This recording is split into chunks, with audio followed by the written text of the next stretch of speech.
Great. Okay, so today we're going to make spatulas. So here's what a spatula looks like, pretty straightforward. This one's got a little bit longer um, spatula part and a little bit shorter handle. This is 12 inches, so I made my blanks kind of close to that. So we did these turning in Michael Hoslick's class when he came here, and we do have a set of patterns on how to cut these so they're nice and crisp. Pretty straightforward. You want to make in order to cut the blanks, you want to make sort of a template something that attaches to your bandsaw. Unless you're cutting them by hand, you could do that too with like a draw knife or a handsaw. I do mine on the bandsaw, and I refine them if I have to. So this is what it looks like when it's done. Here's two blanks. This one is much better than this one. So it's just cut, turned.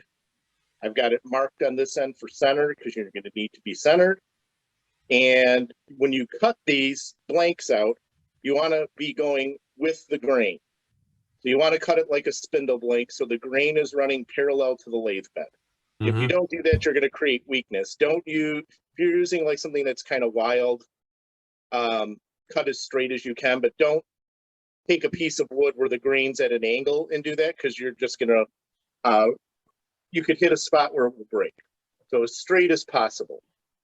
So we're going to, green blanks are better. So this one's probably a couple weeks old and dry. I'm going to turn this one. It's probably too dry to turn, but I'll do this one. It's better. This one was just cut this morning. The tree got cut down 5 days ago. So I cut the blank out of a thicker piece. I actually got two out of one piece. The end is not very good. So if you're cutting by hand, I did this on purpose. This one was done on a jig. This one was done by hand on the bandsaw. So if this happens to you, there's a way to fix this to make it closer to this. This is over exaggerated on this one. But you can take a file and refine the end. So just come across here, file, belt sander, whatever you want. If you don't have a belt sander, you can use a file and just start going on both ends until you get this profile better on the end. So you can do that. I just recommend making yourself a template or something to attach to your bandsaw so you're cutting both angles correctly at the same time. When you're marking out a blank, so this is straight grained. You can see that. That's straight grained all the way. Cut. And then here's the blank marked out. So if you can see it, I marked two straight lines all the way back for the width I want. I marked two straight lines back for the approximate width. I make the handles a little wider than you need because you're going to be turning them. I sometimes cut the curve in, sometimes I don't, but those are all the cut lines cut in. So what ends up when you're done, you're going to cut things out. So you will cut out all this, all this, all this, all this, obviously all this, and it'll leave you the rest. When you're cutting, the first thing you should be cutting, though, is I mark this one on the edge. The first thing you should be cutting so you have stability is your angle. So you should be cutting this out first, the end first. So once you cut this out, once you eliminate this material, then you can cut the flat parts. So far, so good, guys? Yep. Okay. How many people we have on, Jeff? Counting me. 1, 2, 3, 4, 5, 6. Okay. Okay, so then how do you mount this thing?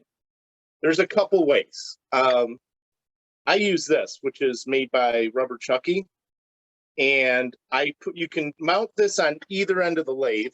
So it's threaded.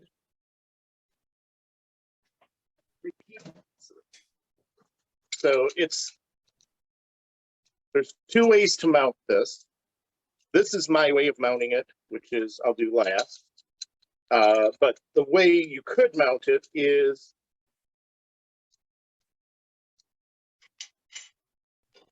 popping this off. It's threaded on this side. It's 3/4 10, so it'll fit in your live center. And you can mount it in your live center. So that's probably the way that Rubber Chucky recommends. He's got 2 ways he recommends. Okay. So, yep, we'll do that way. So, yes, you're right. So, mount that in your live center. Make sure it's seated all the way down.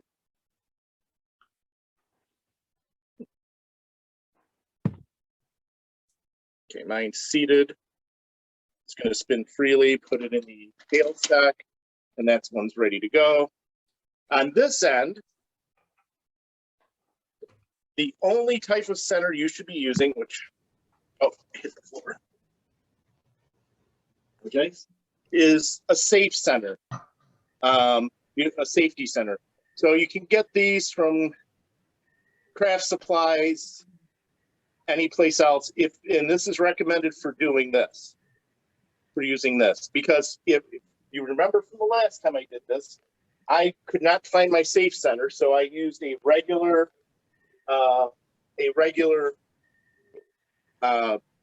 drive center.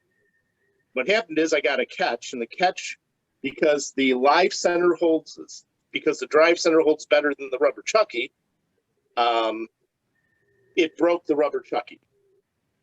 So, yeah, you can make these two, the Rubber Chucky kind of thing. You can make it out of a piece of wood and just use a 3/4 10 nut on the end. I think there's plans for those on our website. But yeah, so this is a safe center. So the idea behind it, it's spring loaded, and if you catch, this will spin and not stop this, not stop the other end from breaking. So.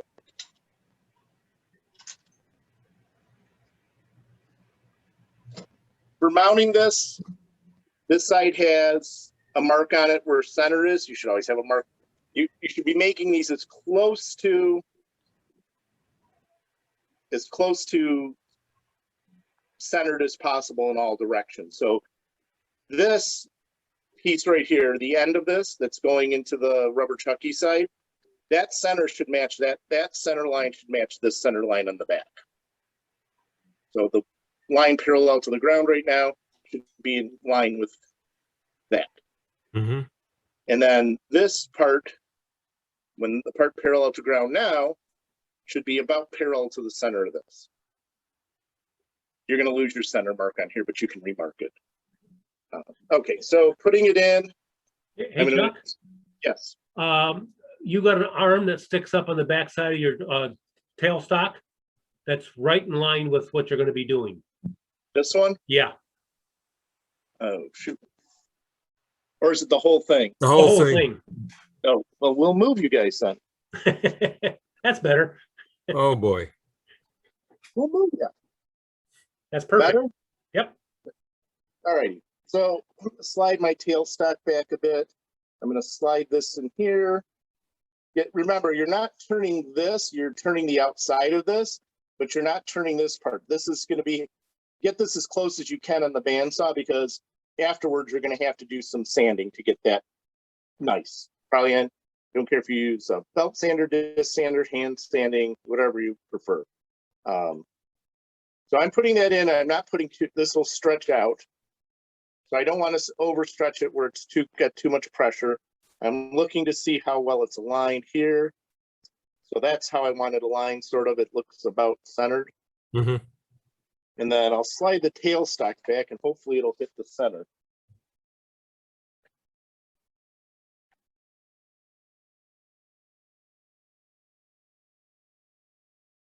So I'm just checking to see how close to my center I am. Closer the better. So I'm a little off. Is your stub center got a spring-loaded point? It's not a stub center, it's a safe center, but yes, it is Okay. a spring-loaded point. Yep, so I should have put a hole in this before I did this. Okay. I don't like to hear the cracking, but that's how it's going to go. So that's on there.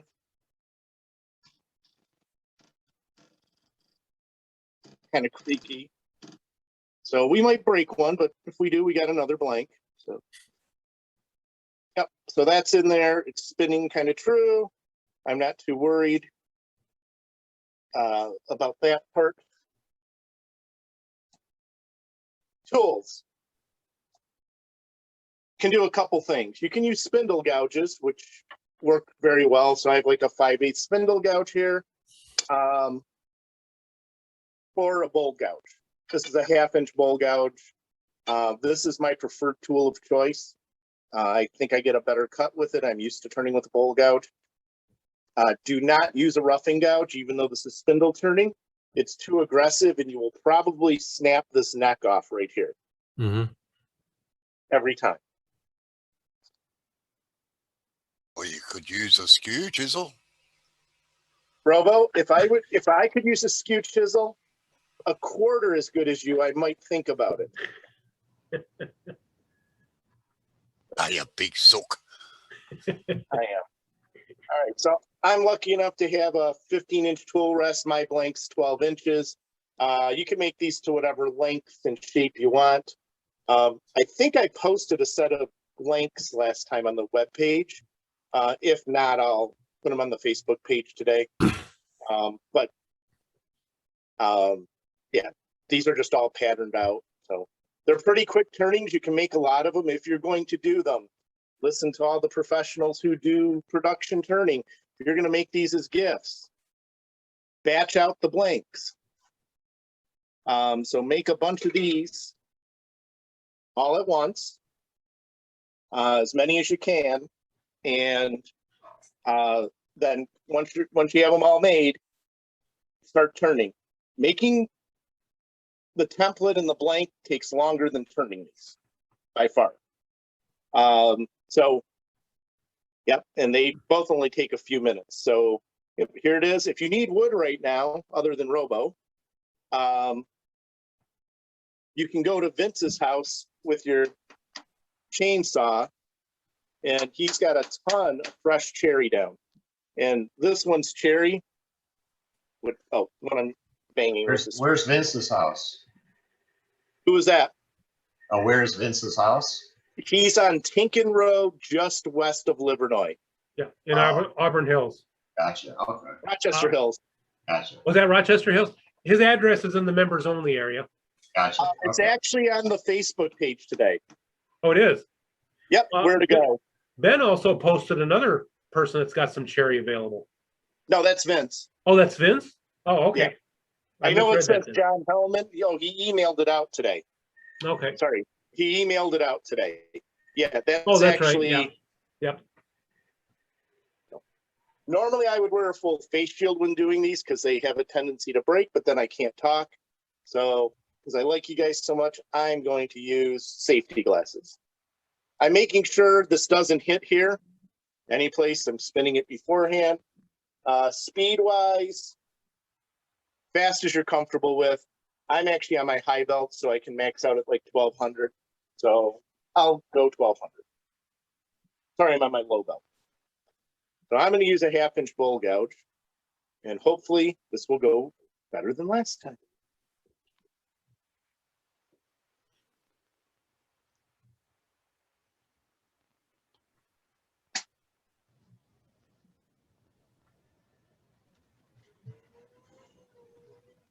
The good news is it didn't come flying off, so let's start there. That's always I'm going to good. cut toward the headstock. That's my usual way of doing this. Can you guys see, or is that blurring it out?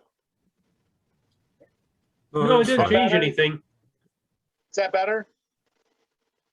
That's fine to me. Yeah, it's actually better without the light. Yep. No.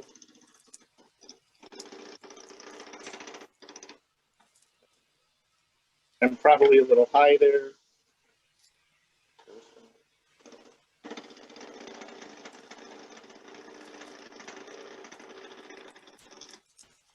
You want it to pause like that, because if it doesn't, you're going to get, my tool rest is a little high. Still check it because I moved it. Speed her back up.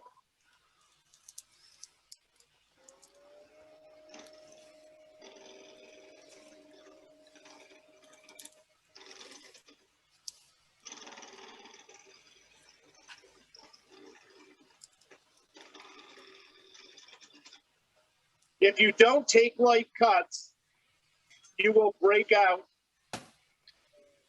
I'm taking really light cuts on this because, and it's spinning, so, which is good, because if you take heavy cuts, you will break it off right here every time.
If Robo was here, he would be using a skew and be done twice. I'm grabbing a different tool. Hopefully we have multiple here at this house. I actually have a skew, Robo, I just don't use it. Scares the crap out of me.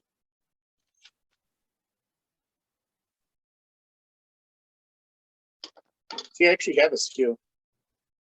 Still got the markings on it. Is that the markings from the paint tin where you take the lid off, is it? It is. Well, a friend of mine reckons I make great tomato steaks, actually.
give you an idea, this blank is 2 weeks old and it's turning like dry wood.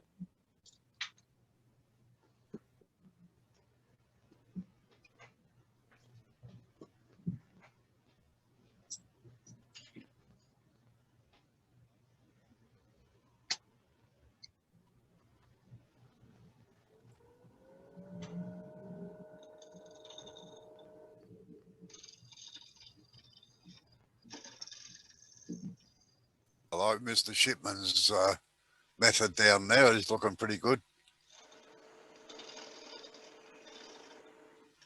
Yeah. I see he's got a good lathe too. That looks like another Technotool. 1644.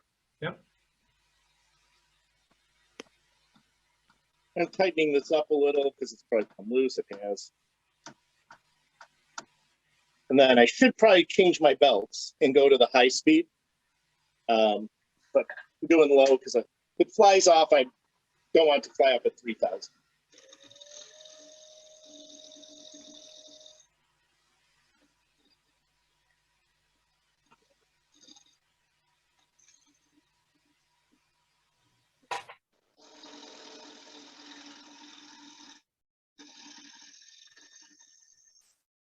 I don't think mine's gonna make it. It's too thin. Be daring, Ben, and give it a try. Well, I'm gonna keep going, but I don't think it's gonna make it.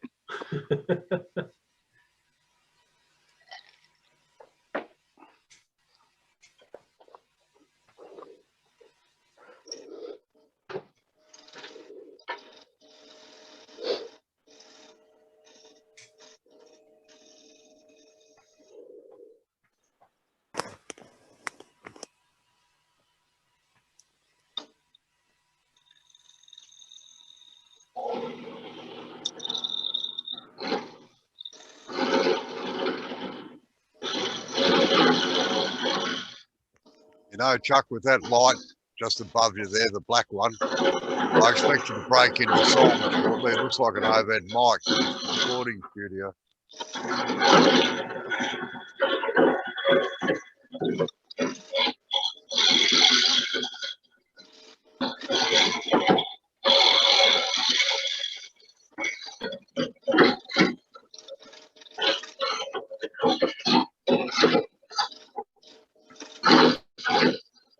What's that, Robo?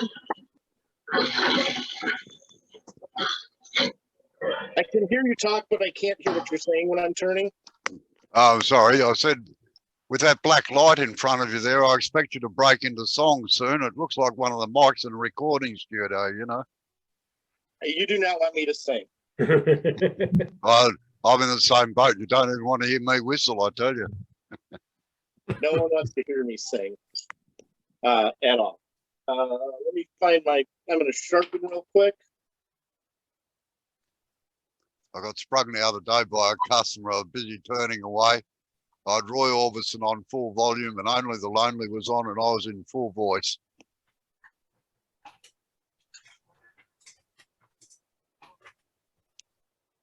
Like I said the other day in one of our meetings, I'm Pavarotti when I'm in the car.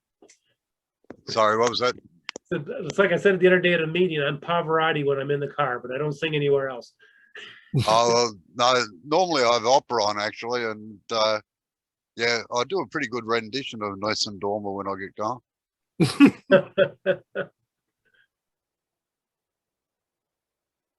I don't think I'll be signing any contracts soon.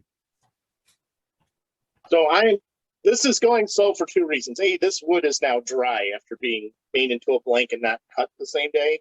This sample like a week or two because I made a few of these this week. So, you know, the closer you can get to green, the better. If you cut them in advance, don't do what I did and leave them in your shop. Put them in a plastic bag until you're ready to turn them.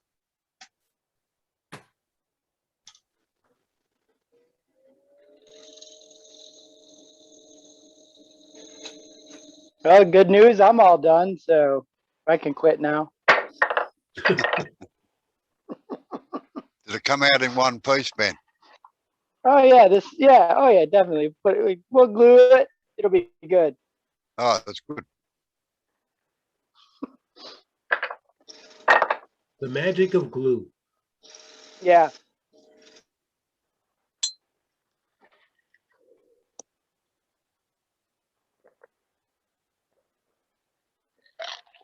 I didn't get Chuck's instruction to like use a fresh piece of wood. I had roughed this one out about 3 years ago and found it at the shop the other day. Yeah.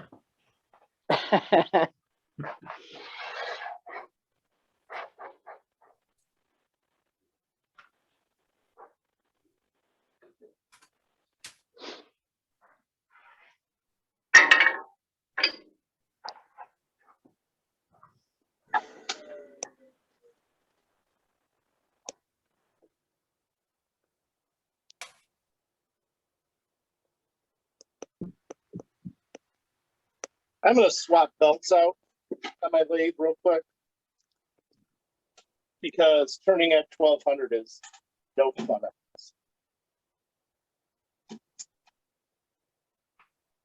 I'm gonna go from the low speed belt to the high speed belt. Luckily on the Powermatic, it's a 30-second change. Make sure it's on right. Oops, baby.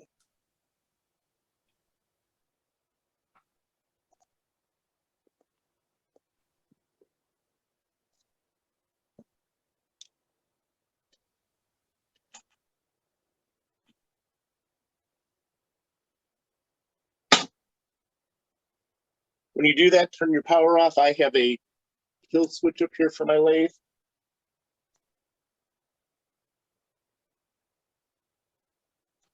Turn it down and start it up.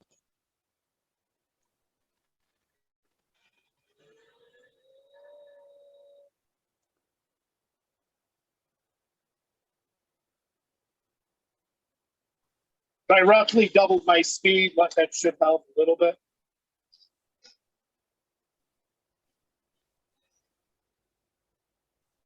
You just want the blade to cool you down, that's all.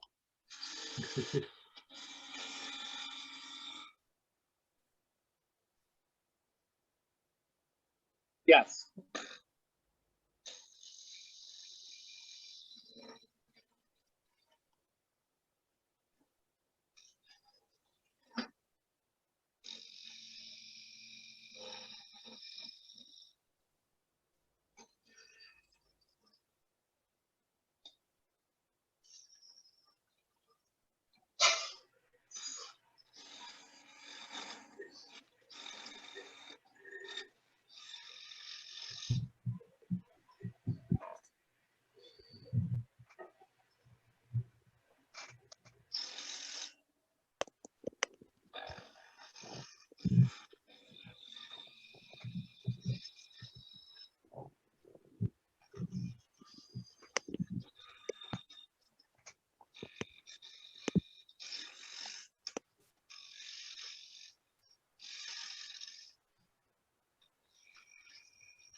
As you can see, speed helps.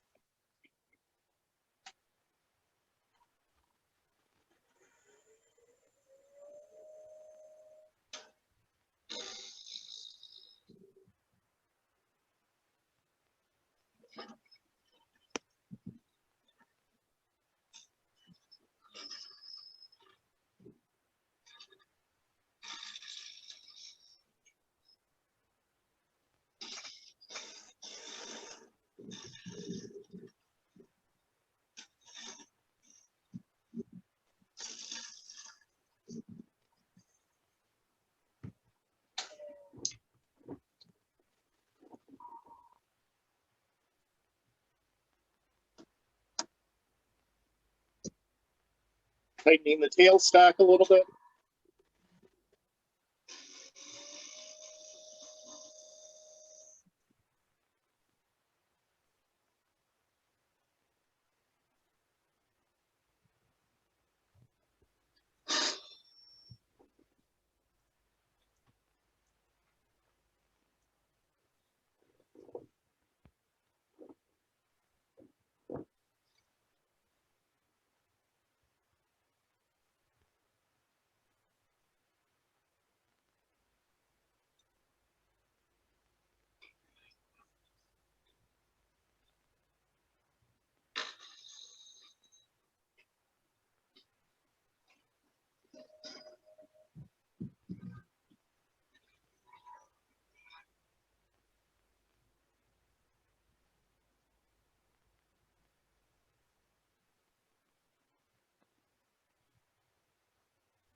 Hey, it's round.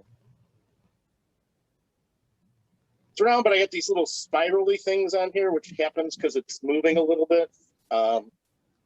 Stand those out pretty easily. If you're using a skew like Robo, you might not get those. So I'm going to try to, I've done all this first because I left a lot of meat here, so it wouldn't break. So now I'm going to have to finish this part. I'm going to get a little bit smaller gouge, sharpen it, and finish that up because I don't want to use as heavy a gouge.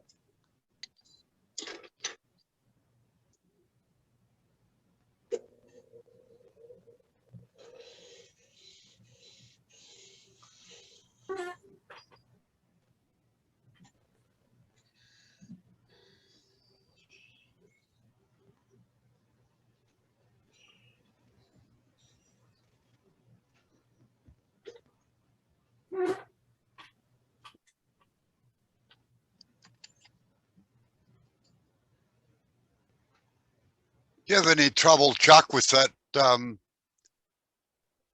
handle on the chisel there? I don't use replaceable handles. I always use wooden handles on most of my chisels, but I borrowed a friend of mine once and I found that I unscrewed the collet all the time when I was using it, because that's where I hold it a lot of the time, and with the hand movements I undid the collet and the tool spun around in it. So yep, so this is the Stewart Batty system. I've got a bunch of handles, and these are bolsters, and Yeah. they just drop in and screw in. Yeah. And then you're done. I thought it was a collet, like a lot of them use a collet system up there. And when Yep, Robust does. yeah, and I kept unscrewing the bloody things. I ended up having to put them down and use something else. So Jimmy Clues sort of makes a hybrid one that's really nice. yeah, That works very well. But the Stewart Batty ones, they're wonderful. You can get these either from Woodworkers Emporium in Vegas or from Ashley Harwood. yeah, And I love this because I have all my bowl gouges use this. So I have that handle. If I want a longer handle, well, I've got a 20 and 24. yep. I always thought his actually had a bayonet fitting on them, like you put them in and twist them. Yep. So it's got if you look at the bottom, there's female threads on this side and there's male threads on the bottom of this. Oh yeah, You just spin it in. I learned the hard way. They make do I have it handy? Yep, here it is. They make one of these for your bench. So you can put it in here if it gets too tight and lock it, unlock oh yeah, it.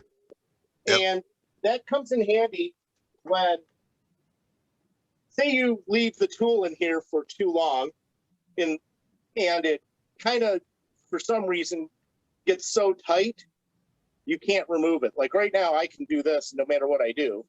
Yeah. I can remove it. I had it last year where I had to have somebody come. We had to put 2 strap wrenches on the handle and put this part in that and turn. And let me tell you, it was a challenge to get it out. I'd say what happens is probably because it's on a taper, it seats itself in tight, and the heat of the handle, it goes in a little bit further, and then when it cools down, it contracts and holds it in. Yeah, I figured it was just a matter of, it contracted because of temperature. I'm in my basement. So, yeah, it could have developed a little bit of rust. It could have expanded a little. Who knows? Yeah. Right. So this, I went down to a 1/2-inch bowl gouge. It's a 40/40 grind. You can use just a regular bowl grind too.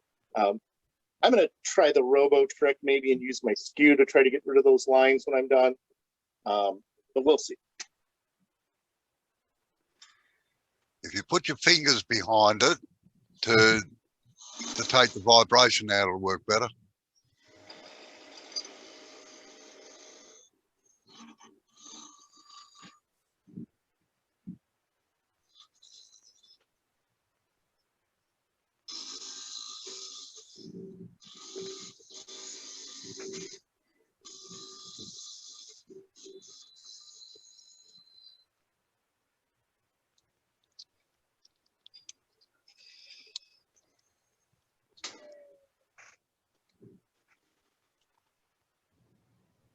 I'm gonna stop regularly and check now because I don't want to get this far and snap this off. So I'm just gonna keep an eye on where I want to do. The other thing you can do, you want to see how far off you are to go to the bottom.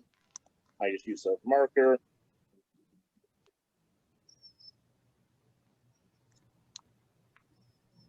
So these are not 100% even. I mean, you're going to get close, but you're never going to be perfect. So that'll tell me where I'm at on those.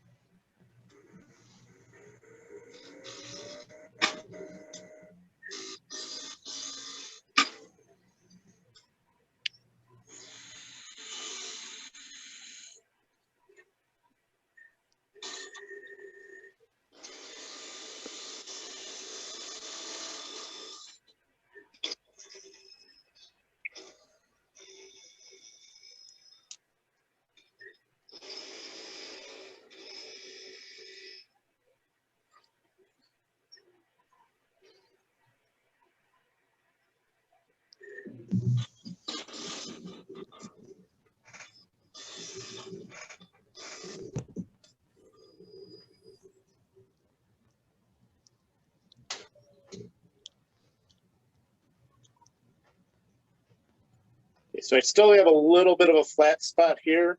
I'll try to take out, I'm trying to put a little bit of shape in the handle, but it's not going as good as I want. So I'm just going to take the last of this out, then we'll work on that.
So that's nice and round. It's got a little bit of shape to it.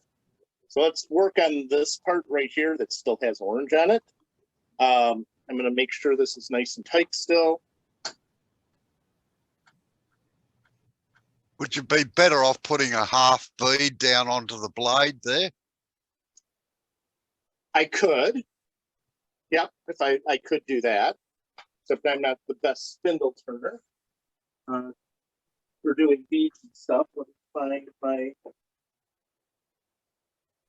small spindle gouge.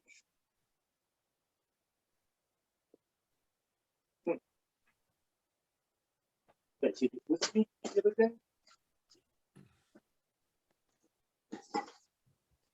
Didn't take it with me.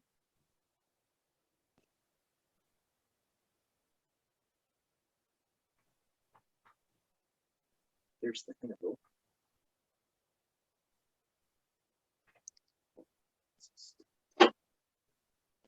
So I want to be super cautious, small tool. There's some stuff on the edges here. Sometimes I'll try to take them off. Sometimes I won't. Just depends on how bad it is and how close I'm trying to get. Because you could snap it off, but it's doubtful at this point. It's pretty strong. This will flex a little now that it's thinner. So let's finish the fun part.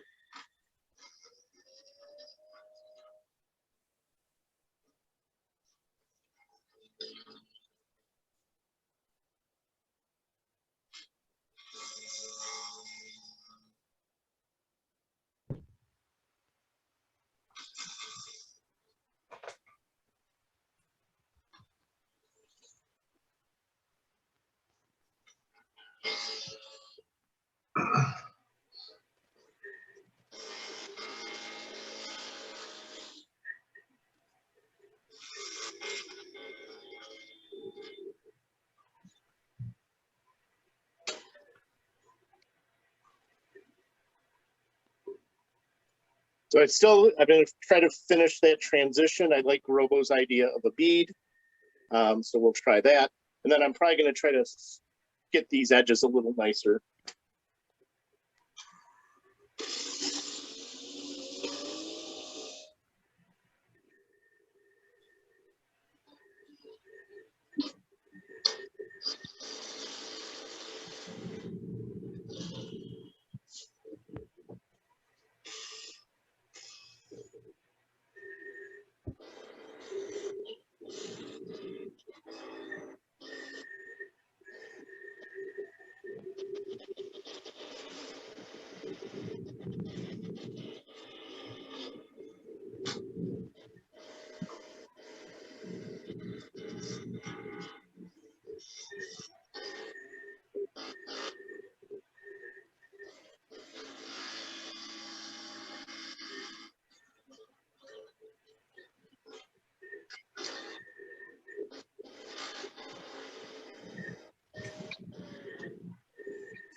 So not quite a full transition. It's getting a little thin, it's getting a little chip out, but that's not a big deal.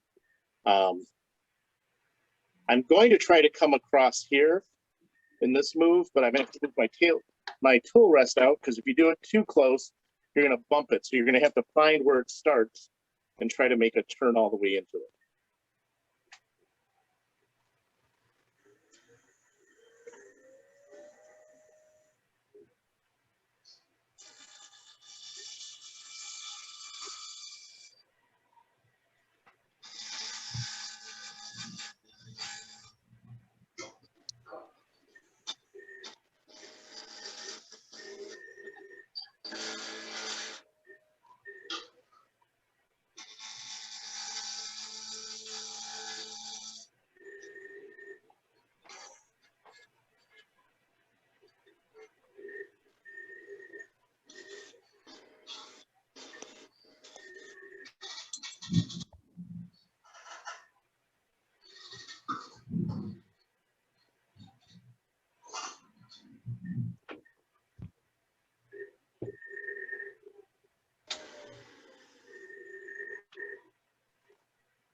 But we just got to finish the little round transition without snapping it off.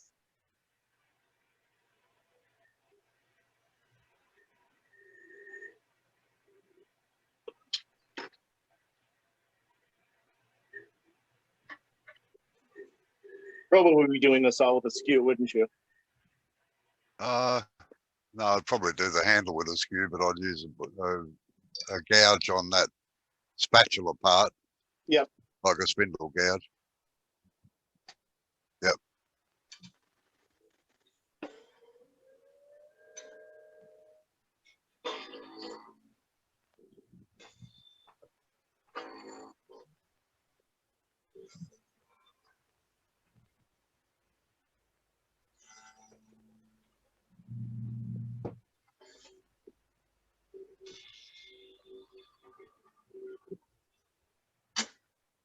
Don't do that. I was just about to tell you that you're sort of standing in the wrong place there. Your ballast is getting in the way. I'm sorry, what was that? Your ballast is getting in the way. This one? No, ballast. Ballast. Just have a look in the camera for a minute. This bit here. Ballast. So we are very, very close. What you don't want to do is make a two-piece one that you have to glue together. Like Ben's? What's that? Like Ben's? Did Ben break his? I can't see. Yeah, I think so. So when Hostile came, Rubber Chucky gave us a bunch of these, and I can tell you that out of all of the ones made, probably 50% snapped right here as people made them. So I'm just going to try to take that ugly bump out without making this a two-piece. And I got a flat spot here still. So.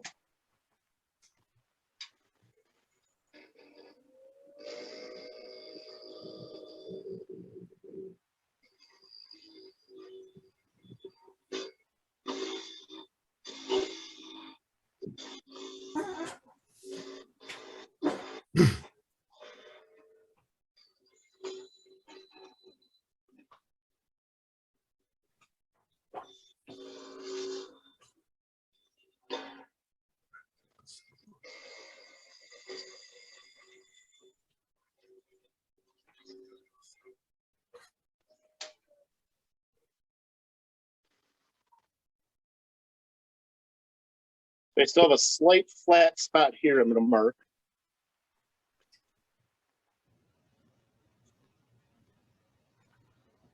Just this right here. And that's pretty good. I have to sharpen or switch gouges.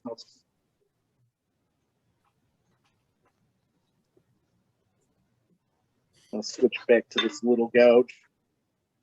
I don't have a whole lot left to do. I'm going to move my tool rest back in as close as I can. I'm going to spin this to make sure it is hitting. Your tool rest is not a gouge. Only if you sharpen one side of it. I've thought about that.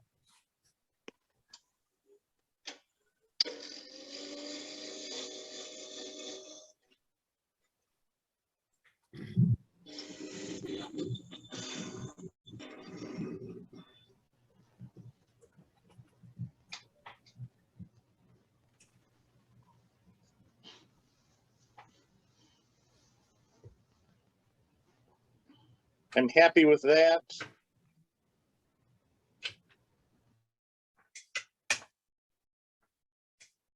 Still got a hair of a flat spot there, but I can sand that out because it's barely noticeable. Okay, so this is about done. Sanding, y'all know how to sand, but if you want to watch me, I will sand.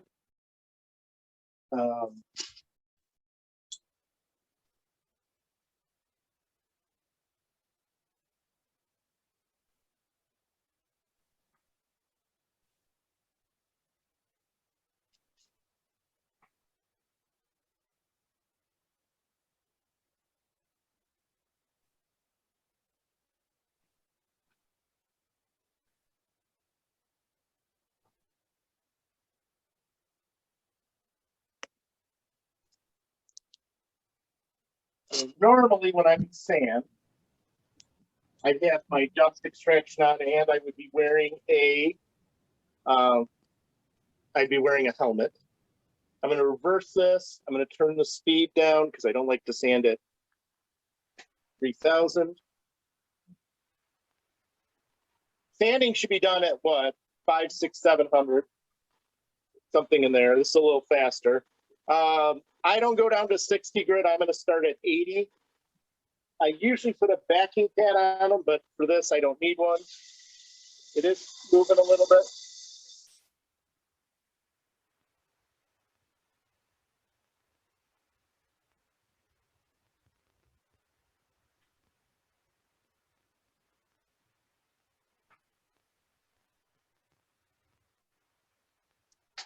Do I have to get the 60 grit gouge out? No.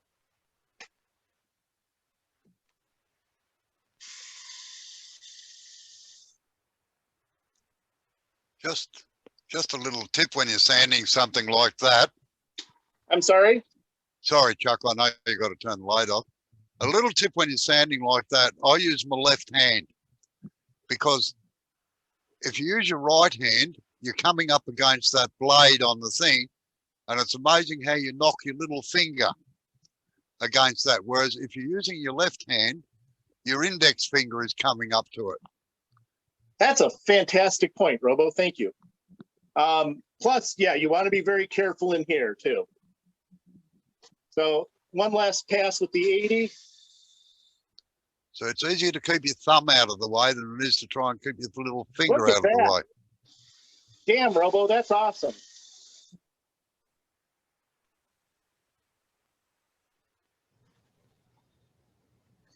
So I go through all the grits and I'm like worse than most people, and you'll probably tell me it's, I'm doing too much sanding, but I do 80, 120, 150, 180. But I'm not sanding long enough to like spend time there.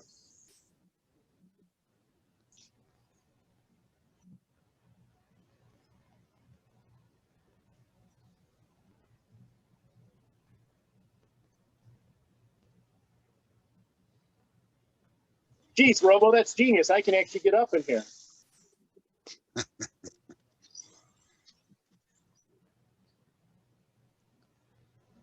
Well, don't ask me how I know that. I'm sure I know how you know that. Then 240 is my last grid ever on these. I know some people go to 320. You go to 400, you're going to screw yourself and not be able to put finish on. All righty. That's a completed spatula without any drama. That went much better than last time. I know. So there's a number of ways to finish sand this, you know, be very careful taking it out of here. So you've got this left, this much left, the sand. I'm just going to hand sand. You could do this on a belt sander or whatever, but I'm just going to quickly touch it up with these ends really get beat up. So you're going to have to hand sand them out really quickly on the sides because, you know, you're going to get tool marks all over this because you're turning more air than anything. So, yep. So I just do that. Hand sand till I get it where I want it. On the face too. The face I sometimes use I have a little, where do I have one down here? I think they're all upstairs because we're in the middle of the bottom. They are. So I have one of those multi-tools like a Fane or whatever. With, you know, with the little triangle sander. I'll do that. Yeah, those work nice. Those work nice on these. Yep. Yeah. So yeah, you could use that on this. It'd be a lot faster. Both of mine are upstairs, being used because, like I said, our kitchen's going in. So yep, do that. My finishes for these. Style wise, you can do whatever you want. But I sometimes will actually take this to the belt sander instead of this being perfectly flat. I might put a hair of an angle on it, but not always. So let me find my finishes.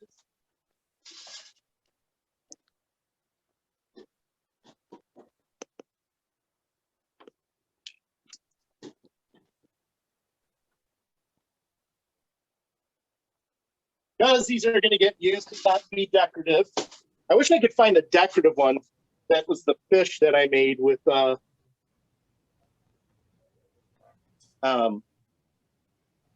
But you can do stuff with these. So I'm just going to use Mahoney's oil.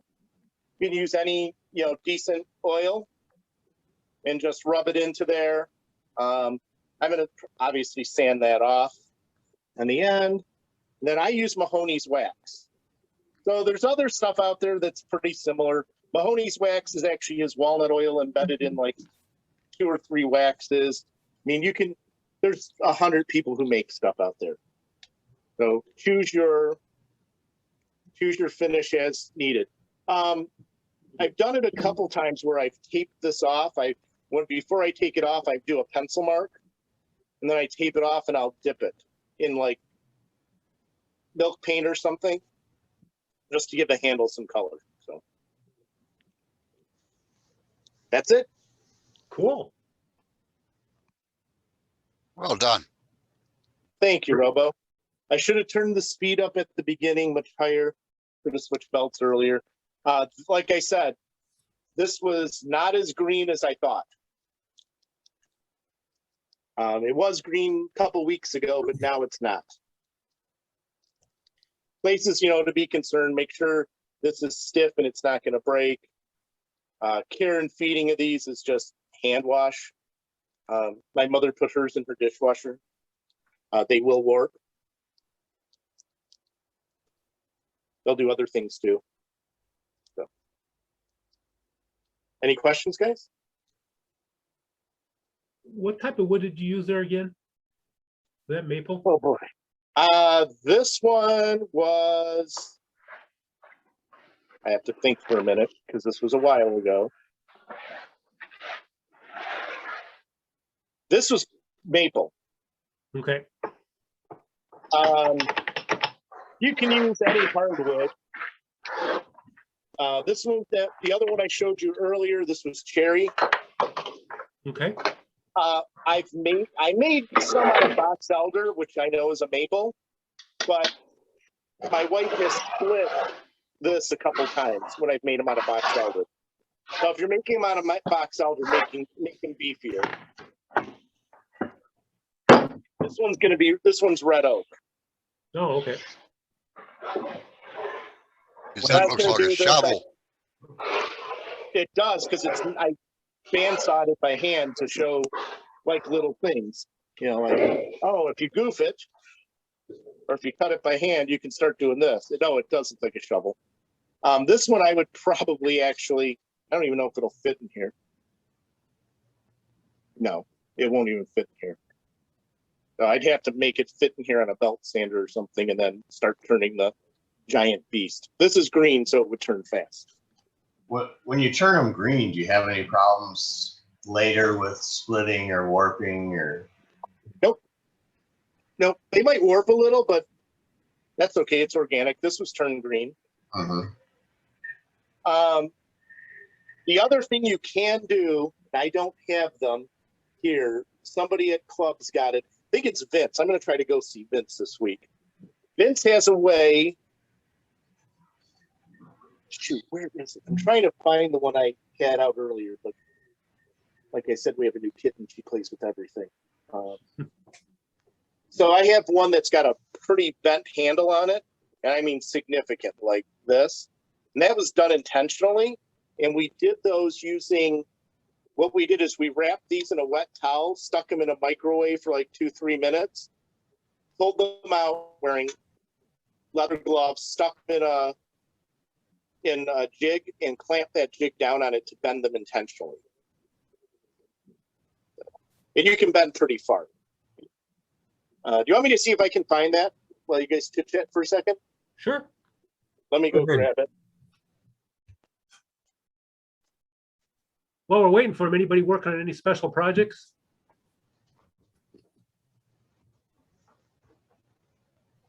Oh, I I've just haven't finished been off. at the lathe in 2 months.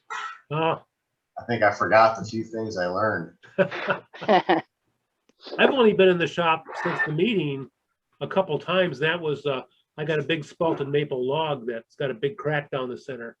And I filled that up with resin. And now the resin's set up and I'm going to try to core it out with my McNaughton. If I can do that, then I'll get a couple bowls out of it. I think that's going to be my next project. And then into segmenting again. Oh, quit. Just quit now. Don't do it. Nah, I love it. Gives me a reason to curse a lot.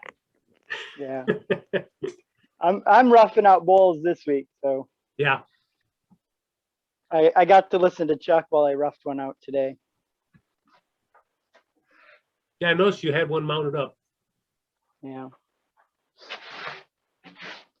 I've been working on inventory too, taking inventory of everything I got because I'm doing the Shelby Art Fair with Mike Lenaway. Do you have enough stuff? Oh yeah. Yeah, for the No, space I'm getting, I've got more than enough stuff. I'm not putting any Somebody pens keep- up because Mike's got pens, so Yeah. A lot of people at work are like, why don't you do shows? And I'm like, because I don't like to talk to people. And so that's pretty much it. well, I'm talking to him all the time at shows. You know, that's how I I get a know. lot of sales too. Well, that's the thing. Like, I need somebody that's yappy to do the talking, and I could just be like, oh yeah, I did this, and that's about it. Somebody do the sales part, like consignment. I need a dude with consignment. Like, you take 20%, you talk. I don't care. No, I found since, you know, it's like pretty much all the wood that I've got's got some sort of story behind it, or I know where it came from. And I find my customers really like that when I tell them that kind of stuff. Right. I had a lot of black oak bowls, or not black oak, black walnut bowls that I made, and they came from a tree that fell in a friend's brand new week-old Cadillac a couple Nice. years ago. Poor dude. Yeah. And you know, he'd been arguing with the neighbor over this tree, dropping all kinds of stuff, you know, in his drive, and the branches were hanging over his drive. So he was, you know, he cut off branches on his side, and the neighbor had a fit and called the police, and the police said he can do that. So after all that, then there's a big thunderstorm and the thing gets blown over right on top of his brand new Cadillac. So I made him a salad bowl with 8 little bowls to go with it. And he gave me a bunch of it and I turned it all. And people just love to hear those stories. Yeah. And at the very least, I can tell them what city it came from. And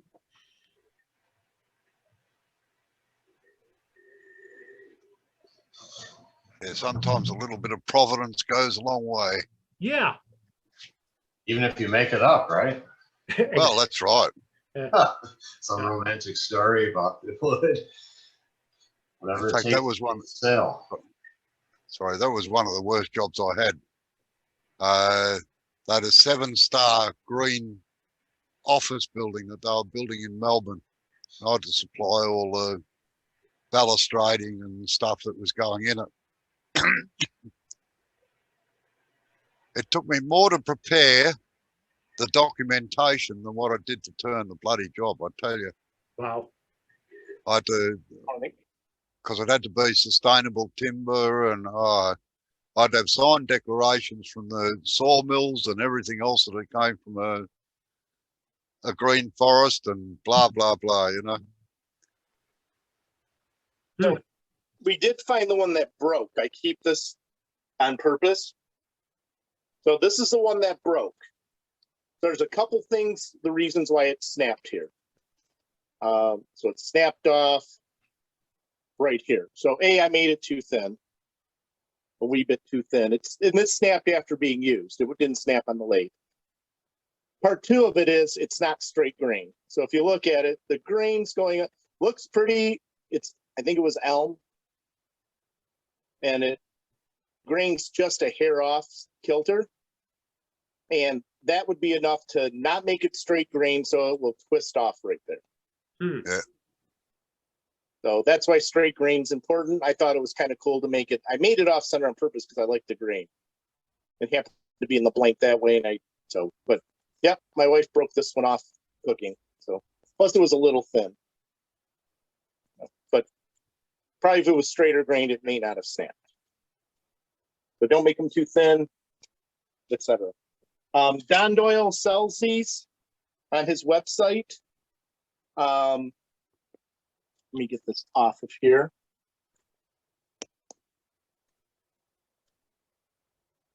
They come with a set of instructions. Who reads them? Well, that's what written last time, Robo. We're men. We don't need instructions. That's why you use a safe center instead of a. You want something that will let the wood spin if you catch versus snap. So if you had a drive center on here and you've got a catch, it's going to snap it or it'll break it. So pretty simple. It's just got a red scape with a flat bottom in it. 3/4 10 nut. You could actually, well, 3/4 10. He had this made, the piece made. It's not a nut. But yep, you could. You know, Don does make these. They're very, very, very nice. They work well. They have a grip on the side, so you can put them in a chuck. If you want to use this on the drive side and turn all toward the headstock. If I had another blank, I would do that real quick. Maybe I'll do a Facebook Live later. But yep, you could put that in the chuck, but then you still need to take this safe center and put it in the tailstock. Is that slot tapered or is it just a straight slot? It is slightly tapered. Slightly tapered, okay. Yep, slightly tapered to match that. Okay. Yep. If you want to make your spatulas a little thicker than this and things like that, or bigger, or whatever you want to do, you can make one of these pretty easily. Take a square piece of hardwood, center it, you know, center marks on both in all directions. Drill out your hole to hold your nut deep enough to fit in on here. So put a 3/4 10 nut on so it'll fit on there. You could do a 1 1/4 by 8 or 1 by 8, depending on your lathe, but I think that's going to be too big. And then use your safe center here. It's up to you, or make it so it fits in a chuck. I don't like that version as much because you could be off slightly in your chuck every time, unless you mark what jaws it's on. But yep, just cut a taper in. And there's a number of ways to, you can cut that on the bandsaw. It's even, I would mark it out and cut it. Doesn't have to be, it has to be perfectly centered. So you should have, when you're doing, like I said, draw center lines everywhere on that block. So through here on the block, on the square block, if you imagine the square through here, know where your center is and cut into that center first. And then I saw a guy on YouTube make these a long time ago, and how he did it was he kind of took it all out with the bandsaw as close as he could get. He put it on a strip sander, but he held this in one of those hand grip clamps, the wooden clamps with the 2 handles. Held it in there, and then he did a strip sander to get this to get the slot the way he wanted. Oh, I'd probably use a table saw to get it in. Just bring the blade up. I've got jigsaws I can do tenons on the end of rails and things. So Okay. I have a tall jig that fits on the bandsaw that runs in the miter slot on the table saw at least, and just run it in and just bring the blade up to the height I want and just cut it off. Yeah, it is slightly tapered, so if you may use the table saw or bandsaw to make, table saw would make sense too if you're safe because of how wide this is. Because if you had the bottom part correct, you could probably get the taper in by hand with sanding or something. Yeah. But you can make one of these. A couple of guys in club made their own. okay.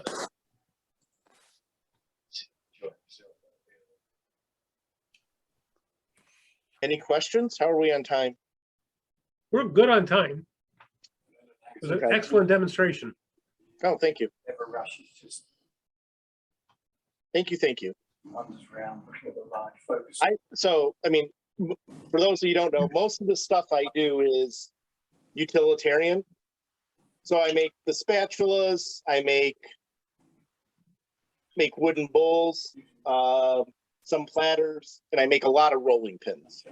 Let's do the same thing, just move your hand a quarter inch. I'll Do show you you sell that. any of them? What's that? Do you sell any of them at shows or anything? Rolling pins sell everywhere I put them. So that's a rolling pin blank I make French rolling pins. Okay. So the rolling pins sell, the spatulas sell. Have you done any bag handles yet? They sell real well. Settle over the country. Next and easy. Can you move them, please? Sorry, I can't hear. Somebody else is talking. We've got somebody with a microphone on with some background noise. Is Ben still on? Yeah, I muted him though. Oh. So Ben and I both started what I consider a terrible thing, another rabbit hole. We both started spoon carving. So we're thinking about one of these Saturdays, during the week, scout up some wood. It has to be green, really green wood. And then have everyone over who wants to try to spoon carve and spoon carve. Oh, that'd be cool. Ben's idea. I have a big patio, so. I don't know if that was my idea or just I wanted to come over and sample the bourbon. I'm not really sure what happened there. Oh, that's fine too. That also works. If you'd like to do that tonight, I can put a fire pit in. It's bad. Alrighty. Well, Chuck, thank you very much. That was a great demo. You're very welcome. Anytime. Thanks, Chuck. I'm glad we finally got it under our belts. Yes.